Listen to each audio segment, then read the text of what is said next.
Hey, what's up everybody? Bdf 44 coming at you with another video. All right, man, I'm feeling really low energy and lazy today, man. I don't know what that's about. I think it's probably has something to do with just the schedule being thrown off earlier in the week when I had to get up really early to go to the meeting, the mental health meeting. And so I feel like I've gotten plenty of sleep though. That's the thing. But I just feel like my body clock sort of tried to adjust a little bit to that. And maybe that's what the problem is. I honestly don't know, but I'm tired and got some things to purchase and got some hills to climb today. I didn't necessarily want to do this today. Just in general, I'd rather stay home and kind of work on some musical stuff. But when I looked in my fridge and realized what it was missing, it was like, yo, if I don't go shopping today, I'm gonna have to eat out because I don't have enough to even get the meal cooked tonight. There's not enough rice in there. So yep, they forced me out the house, and it's a nice day. It's one of the more beautiful days we've had in weeks, to be honest with you.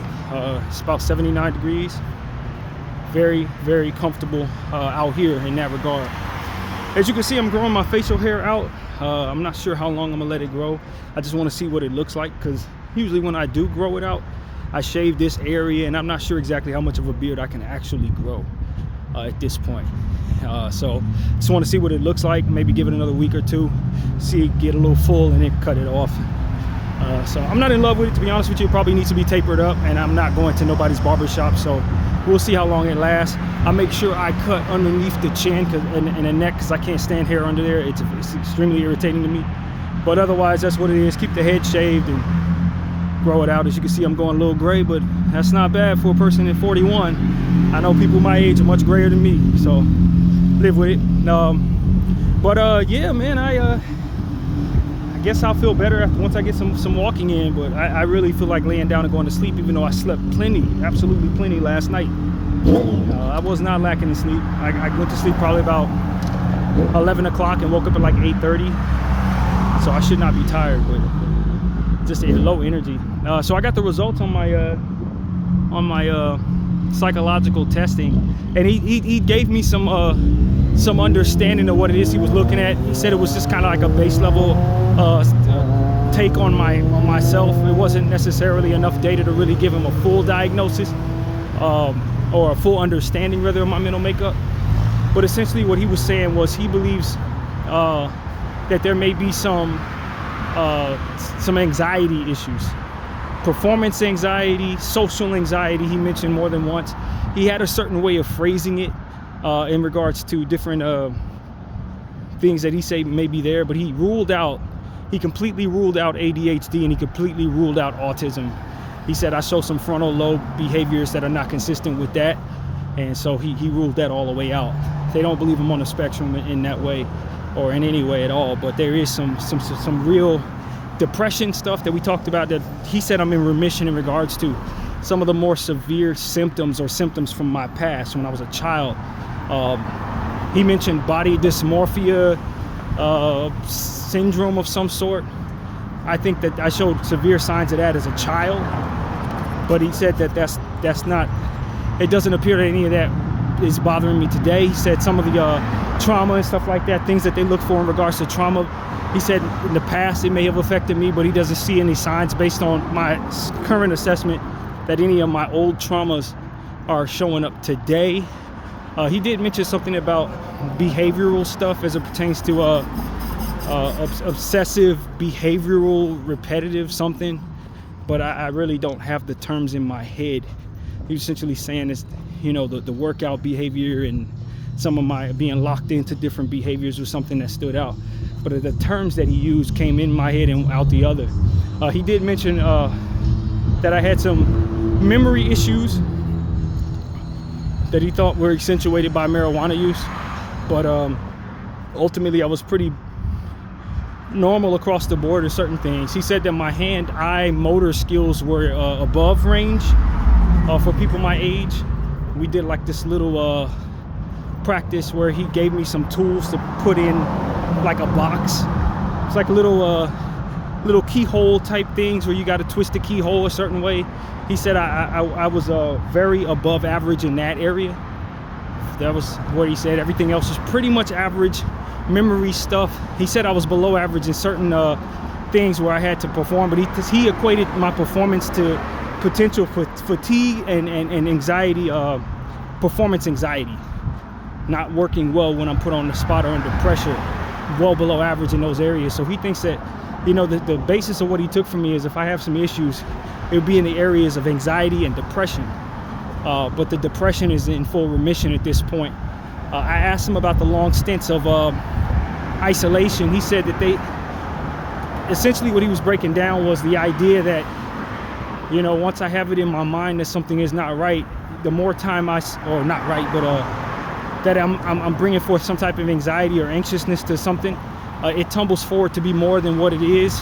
And the compounded nature of being in a comfortable space that I create for myself only makes me wanting to revisit that and obsess over it even. So it may be a combination of different things, that the repetitive way of behaving coupled with the anxiety motivating, you know, setting the tone for something that ultimately creates that desire to be alone and be inside. But he said essentially what it looks like is I'm in remission in regards to a lot of my struggles with depression, and you know, the anxiety thing is something that he said he might want me to see a psychiatrist. And they may want to give me some medication for that. I'm not up for medication, you guys know that. And he also said that it's important that I get to a doctor for my gastrointestinal stuff. I talked to him a little bit about that. He was like, yeah, a lot of that, what we're assessing, what people don't realize is that the body and the mind go hand in hand. So some of your psychological stuff may be equated or brought along by some of the other medical stuff going on inside the body. So it's important that I get to a doctor and set the tone, get some information in regards to what's going on inside of my body, and it may in fact affect some of what's going on with my mental. So I think that kind of goes without saying, but it was worth mentioning just the same. He also mentioned that he wanted me to sit down with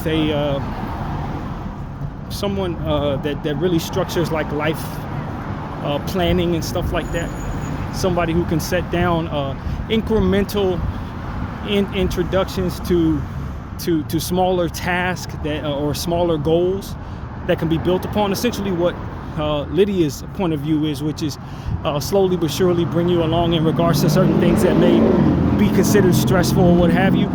He was essentially saying in regards to setting goals, having a similar way of approaching it with small goals that can be increased upon as we go along. And so we have some type of specialist for that type of planning. So I agreed to sit down with that person. He said they'll call me in a couple of weeks or so. And he said all of the stuff that he told me yesterday in regards to his assessment of my psychological testing will be in paper writing. He'll send that to me when it's all set up. He says like a month from now when they'll have that in paper hand for him. So it's gonna be a while, but he said he placed a call to Lydia yesterday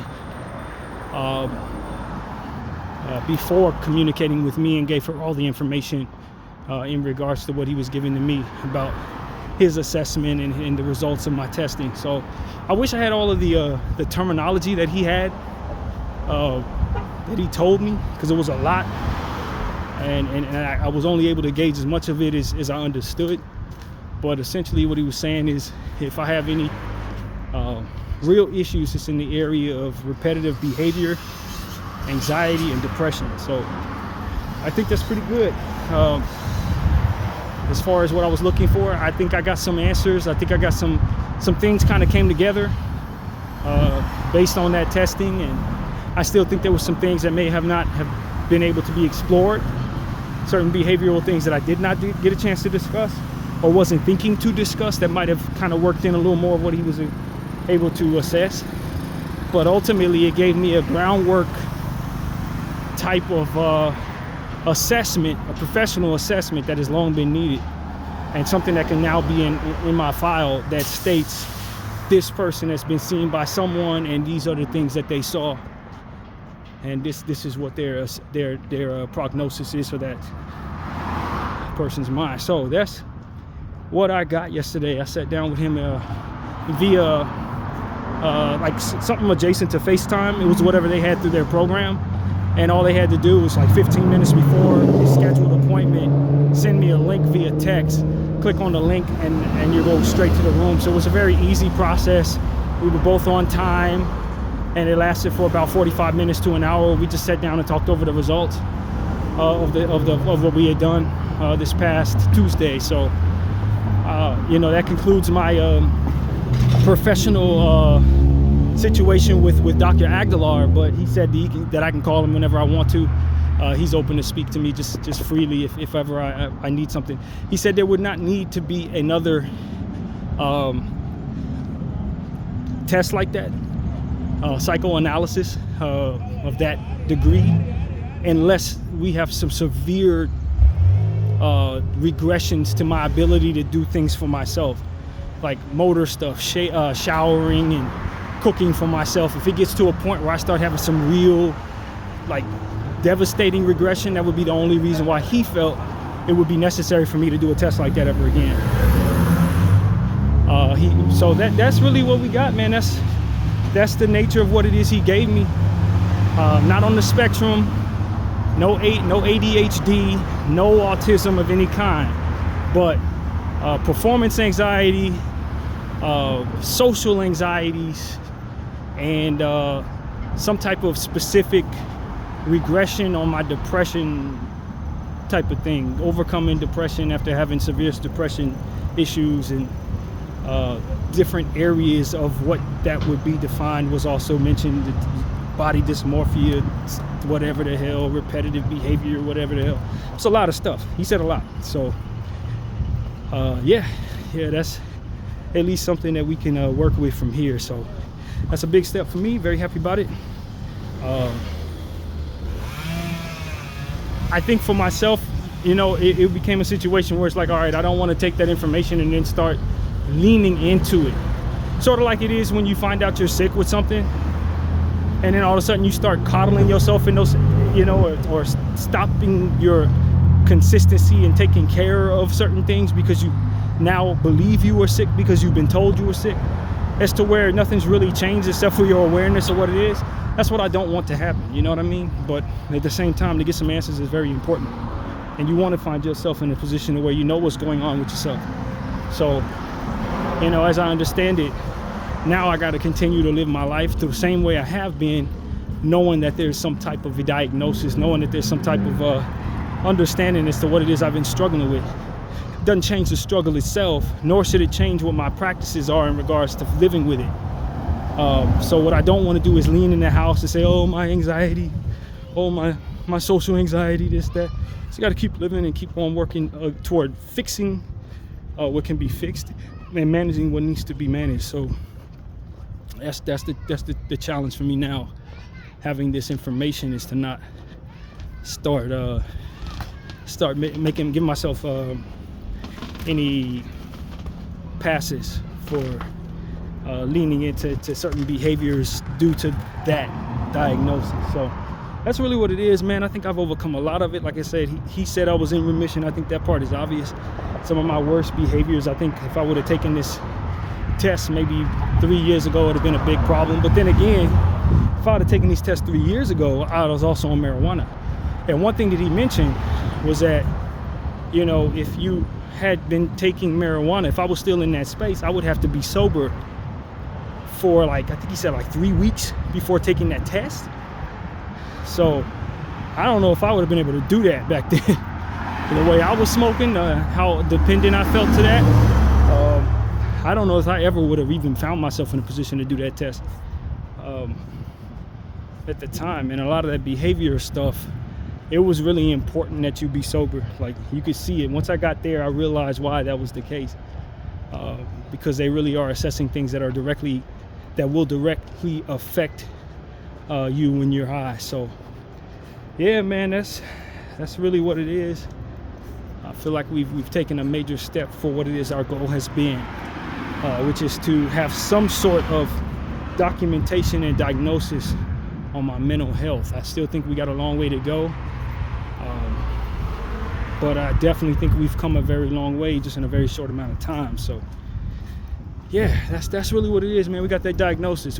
The most important thing for me in terms of what I understand is that we've ruled out certain things. That's really what I gathered. We definitely ruled out autism, definitely ruled out ADHD. I never felt like I had either one of those things, to be honest with you, but to know from a clinical standpoint that that's been ruled out, I think it's probably the most important news for me.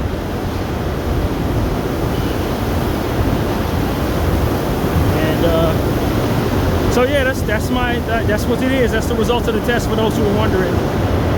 That's what we got. It was a lot of terminology that I just couldn't recite right now.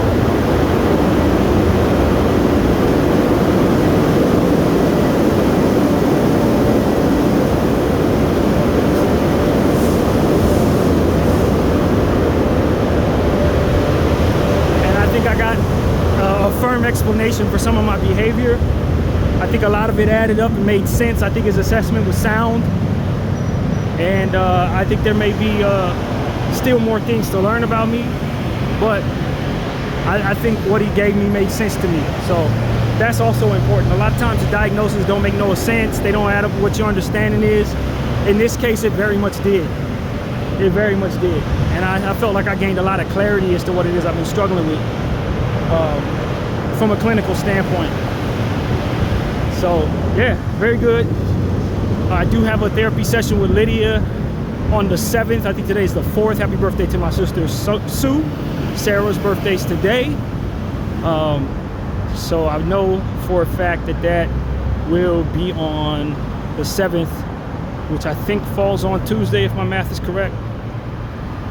So I will be there at 3 p.m. and hopefully with the information that we got there, we can kind of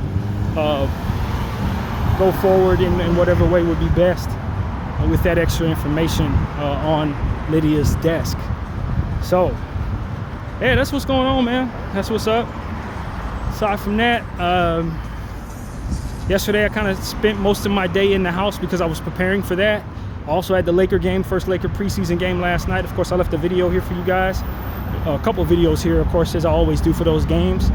Team did not play well, but we were missing most of the team in first preseason game, so I found no concern about that. It was overall positive for me, and it was good to be back. I think I got just enough time off that I needed to replenish my energy, and now I'm back into it, so I'm excited about that.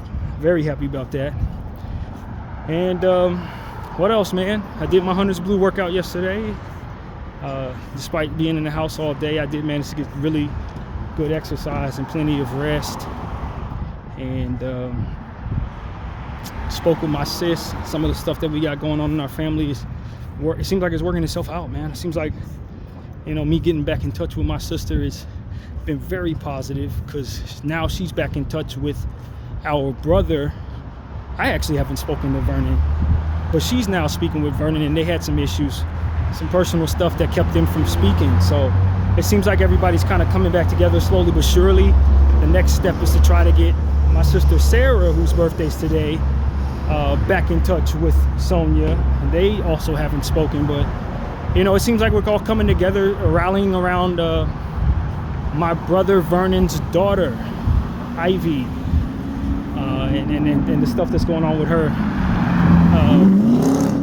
It's a lot going on there, and you know, so just trying our very best to try to be as supportive and helpful, so that we can be good aunties and uncles and dads for Vernon. So that's really what it's about there.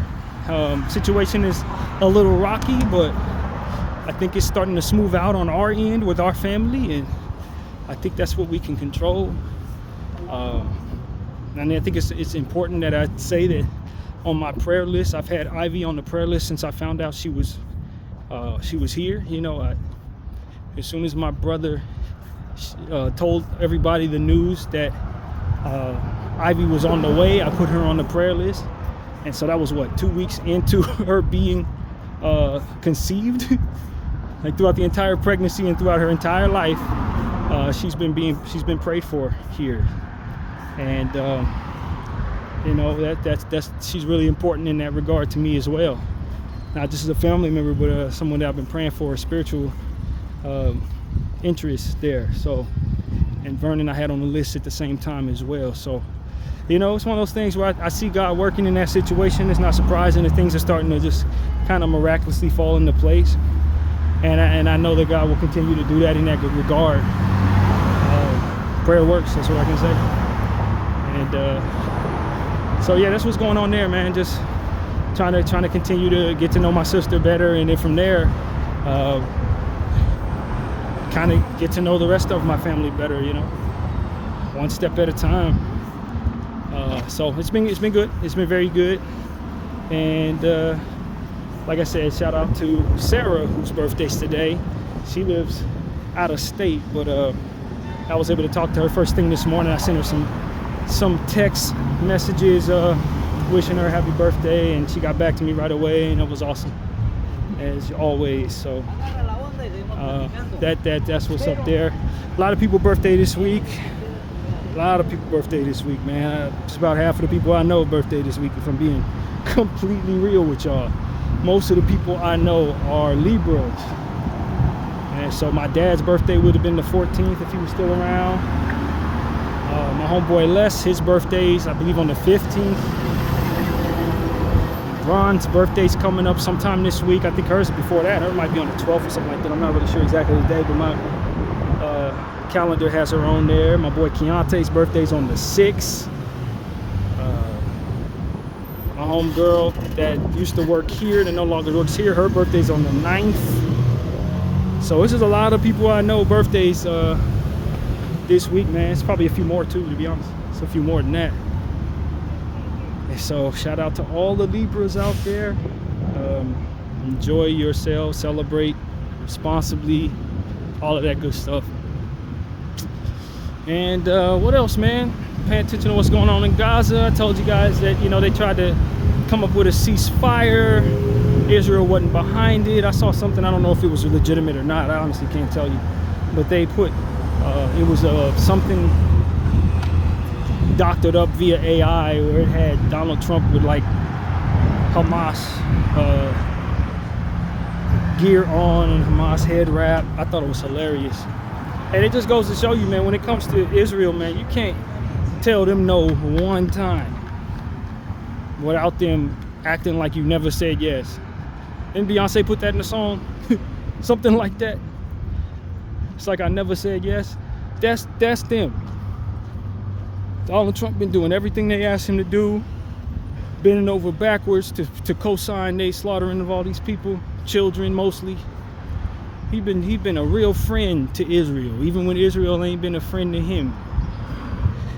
And now when he decides to do something for his country, himself, or whatever it is he's trying to appear to do, apparently now all of a sudden they got him listed as somebody who's of Hamas. But see, this is the problem with Israel. They crying wolf too much, way too much. They say that anything that opposes them is Hamas. They say Greta Thunberg is Hamas. Who else they said is Hamas? They said everybody is Hamas. It's like, look, if Hamas is code word for anybody that opposes you, then say that. Just say that this person opposes me. But they use the word Hamas just like they use the word anti-Semite. It don't hold much weight anymore because you apply it to everybody that doesn't agree with you.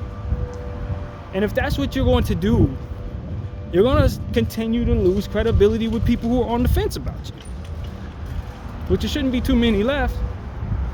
But I don't know, man. I think that the one thing that I always have to remind myself is that they inherently believe that they're better than everyone else and that they are privileged to do things that the rest of us should not do.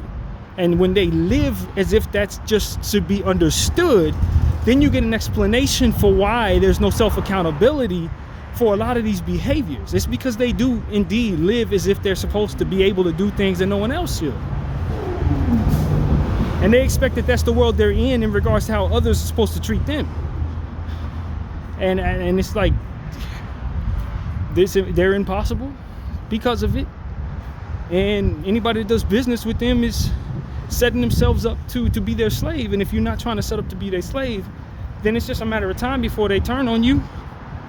Anytime you decide to do something for yourself, anytime you decide to consider your own interests, you're not going to be backed by them. Not unless it aligns with their interests. And so that's just like, It gets to a point where it's like, even people who could care less about any humanity stuff will have to look at them and say, do my interests really align with these people? Or is it only so long as I'm doing what they ask me or tell me to do? And in the moment I decide to do something for myself, I can suspect that they're going to do to me what they're doing to Donald Trump. It's just, it's unrealistic to find full compliance with this type of arrangement. Do you see what I'm saying? It's irresponsible to even assume that you will receive full compliance with this type of dynamic. And so I guess they're ready to stranglehold the world with whatever the leverage they have and whatever the arms they have to use, because that's what it's going to be required. People have a hard time swallowing their ego in a lot of circumstances, but you're talking about powers that be are supposed to swallow their egos for you? Are you ready to fight? Because that's what it's going to be required. People aren't going to always do that. Even if you got leverage over them, even if you can persuade them most of the time, someday they're going to say, well, I have another interest here. And as they do, you're going to turn on them? I mean, it's just, I don't know, man. I don't know what they're doing. I really don't get it. I don't get any of what they're doing as it pertains to just how they maneuver amongst the world. I do receive the truth about them thinking they're better than everybody else, having absolutely no problem with annihilating innocent people because they don't view them as innocent. They can redefine words as they see fit, just like they do with anti-Semitism and Hamas. So do they do with the word victim. So do they do with the word terrorist. So do they do with the word Jew. You know, they redefine words as they see fit. They mold the realities around them as they see fit, and they use the leverage that they have to demand submittance and full compliance, in the understanding that most people are not going to want to confront them. Most people are not going to be willing to take it there, whatever there is, and most people are not going to want to destroy the world and all of their own people in order to win a battle. And that's something they're willing to do. And that's what I keep telling people. As long as you're not willing to do what they're willing to do, they always have a one leg up on anybody and everybody that they go up against, because you have lines they don't have. You view yourself as someone who's willing to capitulate to others to whatever degree, great or small, and they don't. You feel shamed when you're caught in a lie. They don't. They have ways of handling that. They gaslight. They stand strong in the presence of a confirmed lie. Don't believe your lying eyes. You shouldn't trust yourself. You should trust me. And they use their connections of others on some mafioso stuff to enforce that upon everyone else. You know, a lot of us complain about the LGBTQ community forcing themselves upon all of us as it pertains to, now we have to call them what they want to be called, you know, pronouns. Now we got to let them into the bathrooms, this, that, and the third. But what you don't realize is that's being done on a greater scale by these folks over there. They're essentially telling you, if you don't comply with literally everything we choose to do, then we're going to smear the hell out of you. That's only a tenth of what the LGBTQ is doing to the rest of us when they say, yo, call me sir, call me ma'am, let me in the bathroom, allow me to play sports with you. That's only a tenth of it. Israel essentially saying, yo, believe my lies, I'm going to kill them over there, you're going to be fine with it. And if not, you're going to have to fight me. What are you talking? Like, that's how they move it. And so I'm telling everybody, man, listen, the Zionist Jew is an impossible entity to go up against. If you have dignity or some shame to you, or you don't have a conglomerate of people willing to stand on a lie on your behalf, or you're not willing to do cruel and unusual things against the consensus of what is acceptable, if you're not willing to dig around in those measures with them, then you're likely going to be on the wrong side of a fight with them, because that's exactly what they're willing to do. They have very little wiggle room that they're willing to allow anybody else. It's get down and lay down with them. It's get down and lay down and we better than you. You can either believe the lie or not. But if you want to do something about it, you got to fight. Like, that's how they operate. Okay, you caught me in a lie, now what? I say the sky is green. You want to fight over it? That's how they operate. And so if you're going to deal with them, you got to be ready to fight. And you gotta have yourself in a position to be able to battle without getting beat up. And that's a whole nother story. When you consider all the resources they control and what it is they've amassed being this way for so long. And so it requires a certain level of faith, spiritual strength, and a willingness to sacrifice everything in order to be effective against them. Or you got to muck around the dirt and sell your soul. It's to which they win anyway, because that's what the devil wants you to do, is sell your soul one way or another. If you ain't going to sell it to Israel, you're going to sell it trying to kill them. Either way, your soul is sold, the devil wins. Which is why I tell people this is a Satanist entity. It's a devilish entity. It's not just you going up against principalities, no, or powers that be. No, it's more than that. It's the spiritual ramifications behind this. You know, I'm watching a lot of people celebrate the deaths of Israelis. Do understand that you're doing the devil's dance. The devil wants you to do that. Celebrating and laughing when you see someone from their side crying about a lost loved one. That's exactly what the devil wants you to do. It may come naturally to you because they've done everything they can to provoke you to do it, but understand that's like a layer of what is the whole bigger picture is. The whole bigger picture is to make you do what the devil wants you to do. And every single layer of this process, it essentially boils down to you doing what the devil wants you to do. Whether you're complying with his people or going against his people, he still have you doing what he wants you to do. And if you're going to win that battle, you got to win it a different way. You can't do any of what the devil wants you to do in the process of it. The devil don't mind destroying his own people to get his greater goal accomplished. Also a layer of what it is you've already seen in the behavior of the people that he uses to destroy the world as he is. They are like that. They will use the Hannibal directive to destroy their people as a means of gathering support and sympathy for their narrative. This is what they do. And so too is that them mimicking their master, who also has no problem taking losses or sacrificing his own to garner the greater good of what it is he's trying to accomplish, or the greater evil, obviously, to align with the reality of it. This is why I say things need to be looked at through a spiritual lens, because when you look at it through a spiritual lens, it makes all the sense in the world. When you look at it through a worldly lens, it only makes but so much sense. Then some of the logic falls apart. You find yourself confused. When you look at it through a spiritual lens, there's no confusion to be seen there. You know exactly what you're looking at. The tricky part is to do what you need to do, to stay within the colors of the lines, stay within the lines in regards to your coloring, so to speak. That's the tricky part. You gotta have the temperament to follow what's necessary to actually have wins in these battles. And that's why I say you gotta put God first. You gotta put down all your sin nature, you gotta let him in. In order to effectively defeat this enemy, you gotta stop trying to be in control. Because as long as you allow your mind to be in control, as long as you look at things through a worldly lens, the devil's gonna have one up on you. As long as you're looking at this through a worldly lens, you're gonna muck around in the dirt and lose a different kind of way.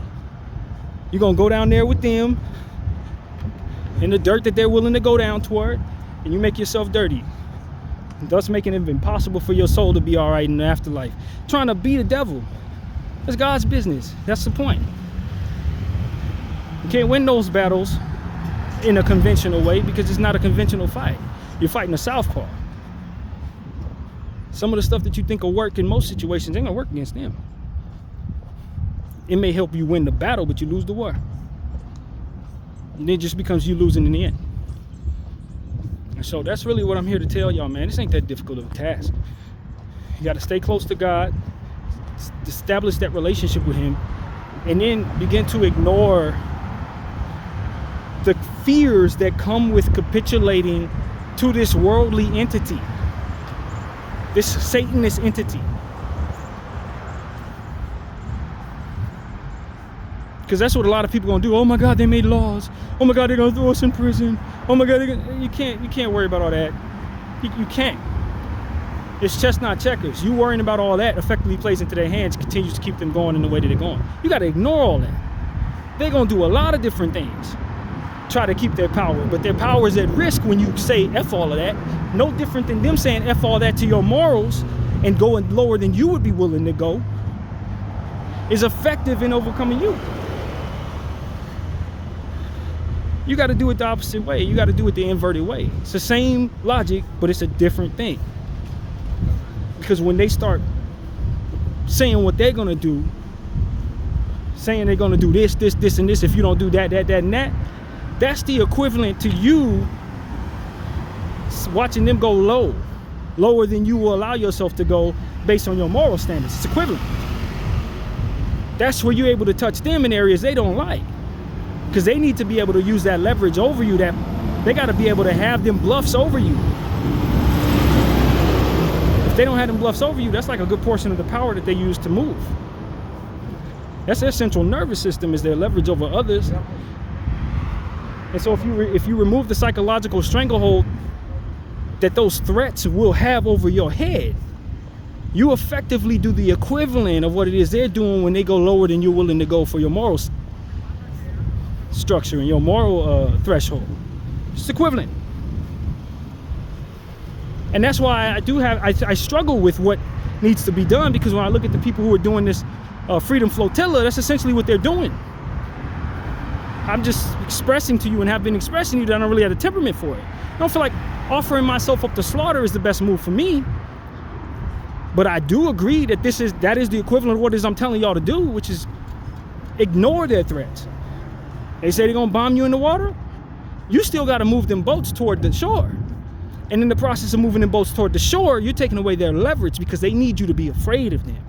They need you to believe the smoke and mirrors that they are the all infinite power and that there's no God but them, in order for them to be effective in moving the way they are. And because it's a godless world, it's effectively allowed for them to get in power, because they've been able to hold that over everybody's head for so damn long in various different pockets where they control things. I'll do this, and this. I'll use that, and that. I'll expose this, and this. And as we do, I'll be able to control that, and that, because you ain't going to let me expose that. You're going to do whatever I tell you to do. That's what they use to control everything. They don't have no power if people aren't afraid of their threats. They don't have no power if people aren't afraid of what it is they're going to do with their power, their war threats and all that. They don't have no power. It's the fear that people under them have capitulating to their threats, allowing for them to use them as, as if they're puppets, that ultimately allows for them to move around. They don't, if everybody just says F all that, I don't care, do what you're gonna do, you can't use me, suddenly they can't move. They don't want to not be able to, they don't want to use all of their leverage. They don't want to have to press the button every single where. They want you to be too afraid that they will, so that you will do what they say. If you no longer fear the consequences of what it is that they use over you, then they don't have no ability to use that over you. And they need to be able to use that over you and everybody else they control in order to effectively be able to control the world they're in. You overcome that psychological nonsense, and you're gonna win. Anybody ever seen The Last Dragon, Bruce Leroy? When the glow overtakes him, and sure enough swings a punch and he catches that punch, sure enough punch shoots him and he catches the bullet in his mouth. It's the absolute equivalent of that. And once you realize that you have the glow, all them different threats that come your way, you can deflect them. Once you no longer fear the consequences of what it is they hold over your head, then they can no longer use you. And if we all collectively do that, they're overcome. Then it's just us moving them out the way. Then it's just us pushing forward collectively, understanding, yeah, they had leverage in this. You may have did that. Yeah, they had leverage in that. You may have did that. But guess what? The most important thing for us is not for us to cover ourselves from the sins that they know, but to move them out the way and win this battle against that for which they use against us, which is this psychological control. You call they bluff on every front. You forgive everybody that gets exposed. You see what I'm saying? So that they can't use the environment for which shame would otherwise come from what it is they hold over someone else's head as a means to get them to continue to capitulate to their nonsense. Because if I'm not afraid you're going to shame me for the wrongdoing that I did, then they can go ahead and expose it. Yeah, I did this, and this, and that. And I'm no longer afraid that someone's going to tell you that. Because you've already agreed to forgive me or whatever I did. Because I'm coming forward and we're going to use my guilt to gain back our leverage. That's what people need to do. And I don't think there's too many people who are guilty, capable of that strength. But my skepticism shouldn't take away from the fact that this is what needs to be done on this chessboard in order for you to effectively have the one up on your opponent. My skepticism is irrelevant. This is the chess move. This is what needs to be done. This is how you win. This is how you take back the leverage against an entity that blackmails everybody all the damn time. It doesn't just start with people being strong enough to call that bluff. It starts with the village understanding what the bigger picture is and not reacting in a natural way that it would be to that guilt when someone says, yo, they've been holding this over my head. This is what I did. And now I understand that I have to stand on this guilt. The key to the village in that circumstance is saying, we understand what you did is wrong. Under normal circumstances, we're going to do this, this, and this, and this. But in this circumstance, we need everybody who's underneath that cloud you were under to feel as if it's right for them to do the same thing you did so we can take back our leverage against this blackmailing entity that's looking to destroy all of us if we don't do exactly what it chooses. That's the hard part, but it's just not checkers. It's just not checkers.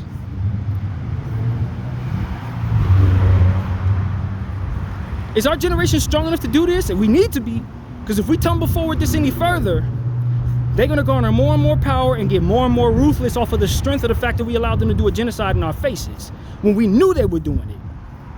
We knew.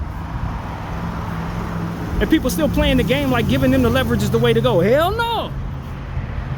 You let them think they can knock off the Palestinian people, they're going to knock off somebody else and everybody else eventually.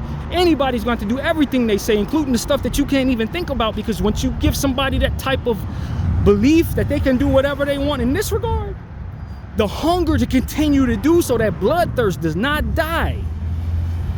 It only gets more and more intense. This is what's wrong with the world. We've been allowing them to get out of control this long. That's why they were even able to get to this point. You let these people think they can kill off an entire race of people just because they lost a few people, or just because whatever the hell they want some land, or whatever the truth is. Believe me when I tell you this, you're only going to see worse. They're going to do that shit again. They're going to have even more strenuous demands upon the leverage they hold. And with their weird ass sexual norms, likely they're gonna want you to turn over their 2-year-old child that you just gave birth to for their sexual desires. Do not think I'm pulling any punches here. I'm telling you exactly what it is. These are some sick, demonic, evil, sexually twisted, and crazy type norms that these people have naturally. It's not just their hunger for power, it's what they also practice in regards to their own lifestyle. They got some evil stuff going on with these people. These are the last people you want to have that type of power. These are the last people you want to think that they can do anything they want to do going forward. Because their demands right now is that you capitulate to them in regards to what it is they want to control. Tomorrow it's going to be some weird stuff, because it ain't nothing that's going to keep them from having that. Shit, we knocked off the Palestinians right in front of everybody's faces, and they was too scared to hold us accountable. What else can we? Let's push this a little further, just like humans are natural to do. You give somebody an inch, they take a mile, right? This ain't no different. You let these people knock off the Palestinian people tomorrow, they're gonna knock somebody else off too. And what they asking you to do tomorrow ain't gonna be just this. No, it's gonna be something weird.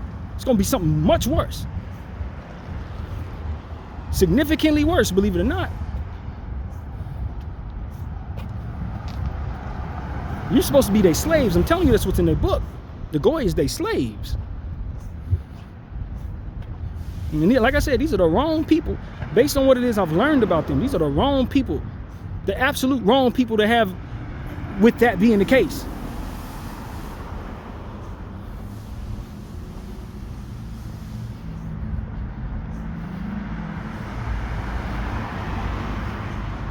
I believe that somewhere nestled in this video is the blueprint for taking back your leverage against Zionist Jews in Israel. You're going to have to take back your leverage, and it starts with your psychological strength and self-control and willingness to sacrifice shiny objects and power and all these different types of things that people are susceptible to want.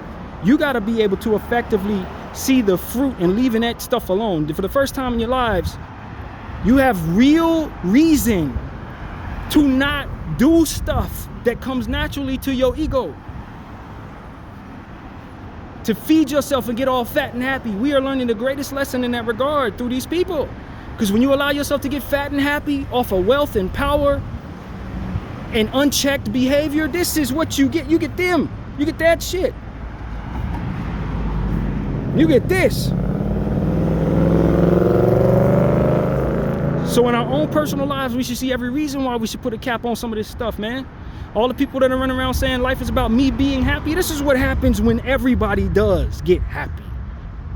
Everybody in your group is happy, like just nobody holds me accountable. I'm better than everybody else. I'm the victim when anybody touches me for anything that I've ever done wrong. When you allow yourself to get that spoiled, you get this shit that they are.